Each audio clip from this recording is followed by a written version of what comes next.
Good morning. As Judy said, my name is Matt Thrasher. I've been living in Ohio for the past 15 years, but I'm originally from Romeo. I grew up around here. I have a lot of good memories from here. Thank you. Anyways, I went to school here at Powell. I went to Romeo High School. I was supposed to graduate in 1989, and in my fall year, I was diagnosed with osteosarcoma, which is a form of bone cancer.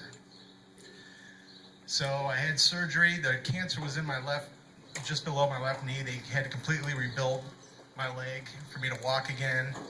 And they started me on more rounds of chemotherapy than I can remember. It was about 10 or 15, something like that. It was a lot. But I made it through it, and by the following spring, I had recovered. Everything was going better. The doctors told me I probably wouldn't be able to have kids again because of the side effects from the chemotherapy. But, you know, I was still a kid. I didn't care. So. And they also told me that I'd have to follow up with the chest x-rays and CAT scans every couple months, because when an osteosarcoma spreads, it usually goes to your lungs. So I recover, everything is going good. I get myself back in school. I wasn't able to graduate with my class, but that was all right. The most important thing was that I was alive. So I enroll in adult education classes here in Romeo, get my GED. And while I'm in, right after I get my GED, I go in for a routine chest x-ray and CAT scan. The doctors call me back a day or two later and say they found a tumor in my right lung. The cancer has spread.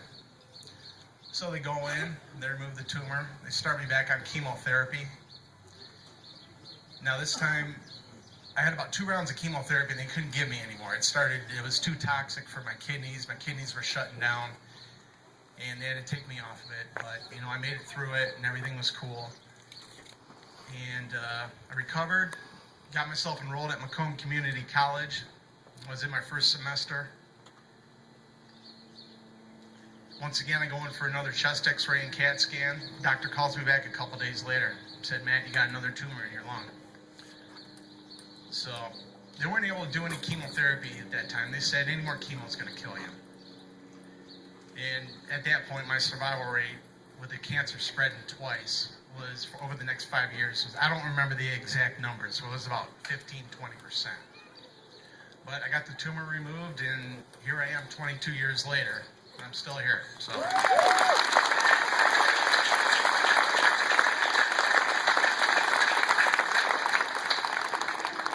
Anyways, I get back on with my life, and everything is going good. I'm working. I moved down to Ohio. I get a job opportunity down there, and I go in for a routine physical in the spring of 1998.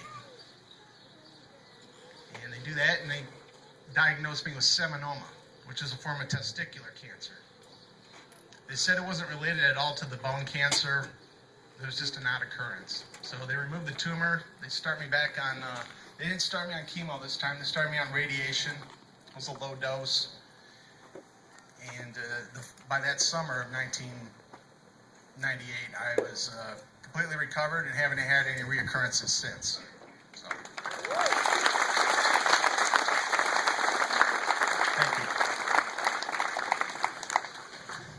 Now, one thing that happened when I was undergoing the chemotherapy for the bone cancer, and I'm sure a lot of you survivors know about this, you know, once you're finished up with chemo, the doctors will tell you, you know, it's going to take a while for you to get back on your feet. You're going to feel tired and not your usual self. It may take a few months, may take up to a year.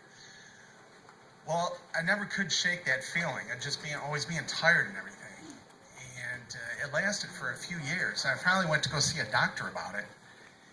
And they did some blood work and everything, and it comes back, and they said because of all the chemotherapy that I had, it had completely damaged my kidneys. My kidneys were getting worse and worse and worse.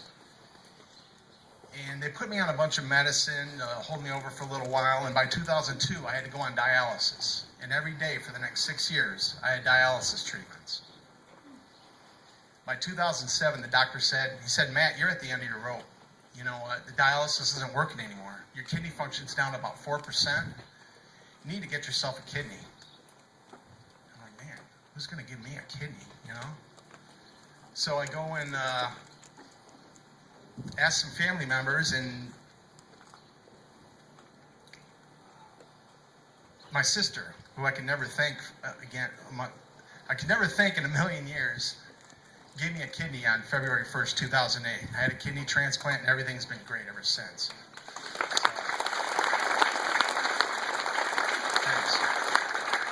So even though it's been a lot of years since I've had cancer, it still affects me to this day. And I made it through it, and I got to thank the doctors. They were great. But, I give them partial credit. And I only give them partial credit because I'm giving myself the other half. As you survivors know, you got to stand up to that. And a lot of it's up here. It's up here in your head, and it's in your heart. And you just got to look in the mirror and face it head on. And, you got to find a reason to fight. It's really tough. It's really tough because you don't know what's around. You don't know what's going to happen when you come out of it. I told you earlier, the doctors told me I probably wouldn't be able to have kids. Well, I got a 9-year-old daughter now, so you don't know.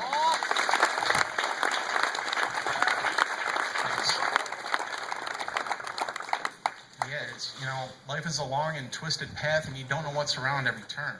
It could be something good, and if it is, more power to you. But if it's something bad, then you know what? You got to stand up to it like a soldier on the front lines and face it, and just hope for the best. Anyways, before I finish, I want to thank all the caregivers out there, the mothers, the fathers, the wives, the husbands, the grandparents, grandchildren, the nurses, the volunteers, the American Cancer Society, anybody who's ever helped somebody who's fighting cancer. We truly appreciate it.